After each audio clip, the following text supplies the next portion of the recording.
और अब बात करते हैं संसद सुरक्षा चूक मामले में 2 लोग हिरासत में लिए गए हैं। ये बड़ी खबर, विक्की शर्मा और उनकी पत्नी को हिरासत में लिया गया है।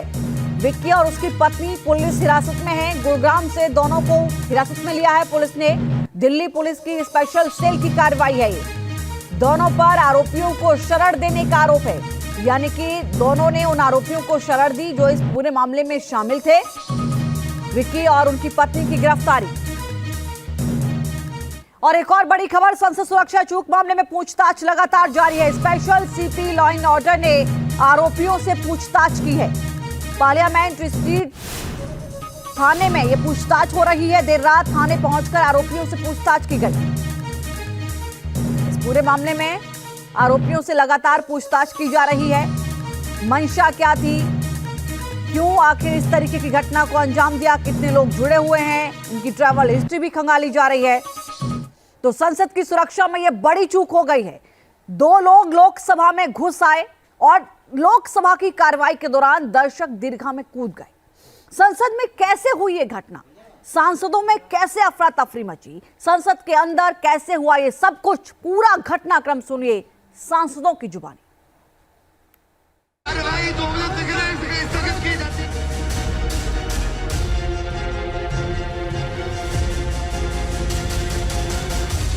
वो कूदा, उसने फिर वो जूता खोलने की कोशिश की। वो उसने जूता उतारना शुरू किया। जूते में कुछ चीज थी, हाथ में कुछ थी, उसे भारी भड़कम मतलब गैस निकलते थे। एक जो येलो कलर की गैस थी, दूसरे वाले जो पीछे था उसने भी गैस छोड़ी है। जूते में तो कोई छोटा बम भी ला सकता था। संसद में उस वक्त दहशत फैल गई जब 2 लोग लोकसभा की कार्यवाही के दौरान दर्शक दीर्घा में कूद गए।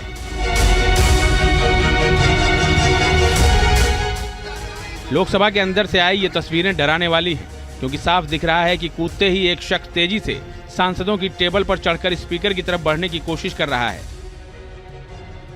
पहले तो सांसदों को कुछ समझ ही नहीं आया कि हुआ क्या, लेकिन जैसे ही उसने आगे बढ़ने की कोशिश की, सदन में मौजूद सांसदों ने उसे घेर लिया।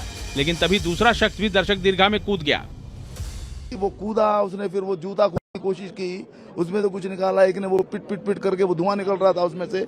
इन द मीन टाइम जो हमारे सुरक्षा कर्मी हैं, उन्होंने तत्परता के साथ दोनों को काबू में कर लिया।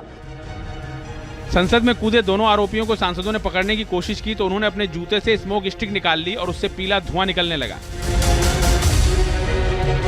आरोपियों को सबसे पहले दबोचने वाले सांसदों में थे मलूक नागर और गुरजीत सिंह, जिन्होंने एक आरोपी के हाथ से स्मोक स्टिक छीन ली। सीटों को कूदते हुए चले गए। 6-7 एमपी ने भाग के हम लोगों ने पकड़ा और पकड़ के जब उसे पीटने को थे तो जूता निकाला उसने और जूते में से कोई चीज निकाली और फिर धुआं उठना शुरू हुआ। जो ऊपर से चलने लगा वो तो हाथ में आ गया। मैंने दूर से देखा, फिर हमने जाकर उसको जब पकड़ा तो उस समय उसने हाथ में से कुछ चीज निकाल के तो एक ये धुआं सा बम कुछ चीज थी, उसके बाद धुआं करने शुरू कर दिया। ये पूरी घटना इतनी तेजी के साथ हुई कि संसद में अफरा तफरी मच गई। सांसद दहशत में आ गए। बीजेपी सांसद सत्यपाल सिंह ने बताया कि पीली गैस छोड़ने से जो धुआं फैला, उससे पूरा सदन धुआं हो गया। पकड़ने के बाद जैसे पिछले अगले वाले को पकड़ा, उसने तुरंत एक गैस छोड़ी, येलो गैस थी। और उसके बाद दूसरा भी नीचे कूद गया, उसके पास भी गैस थी, उसने पीछे गैस थी और पूरे हॉल के अंदर जो है गैस धीरे धीरे जो है बढ़ रही थी। सांसदों ने बताया कि कूदने वाला एक आरोपी नारेबाजी भी कर रहा था और तेजी से टेबल के ऊपर चढ़कर आगे जाने की कोशिश कर रहा था, जबकि दूसरे आरोपी ने तब तक जूते से स्मोक स्टिक निकालकर पीली गैस छोड़ दी। अध्यक्ष की तरफ भागता हुआ और कह रहा था कि तानाशाही नहीं चलेगी और जो उसका जूता था उस जूते के नीचे से निकाल करके उसने और तब धुआं निकालना शुरू किया। सदन के अंदर हमारे सारे एमपी जितने साथी हैं वो पकड़ लिए दोनों को, कोई सिक्योरिटी वाले नहीं, सारे एमपी उनको पकड़ लिए। सांसदों के मुताबिक जब दोनों आरोपियों को पकड़ लिया गया तब तक सुरक्षा कर्मी भी पहुंच गए थे और फिर दोनों आरोपियों को पकड़कर बाहर ले जाया गया। लेकिन सदन में जो गैस छोड़ी गई थी उससे नाक में मिर्ची सी लग रही थी। सोच रहा था किधर भागो तो चारों तरफ से सांसद आ गए, जब पकड़ लिया उसको, दूसरे को भी पकड़ लिया, पीछे को भी। उसके बाद में अचानक गैस आना स्टार्ट हुआ तो उसके जूते में था, कहीं था मालूम नहीं था। येलो कलर का गैस है, थोड़ा सा बर्निंग हो रहा है नाक में। सांसद इस बात से दहशत में है कि जूते में जब आरोपी स्मोक स्टिक को लेकर अंदर तक पहुंच गया तो जूते में वो बम छिपाकर भी ला सकते थे। जितना बड़ा सिक्योरिटी लैप्स हुआ है आज, जूते में तो कोई छोटा बम भी ला सकता था। संसद में हुई इस वारदात से सांसद ही नहीं बल्कि पूरा देश सन्न है, क्योंकि संसद देश की सबसे सुरक्षित जगह मानी जाती है और यहाँ सुरक्षा में चूक होना कई बड़े सवाल खड़े कर रहा है। मधुरेंद्र कुमार के साथ टीम न्यूज नेशन।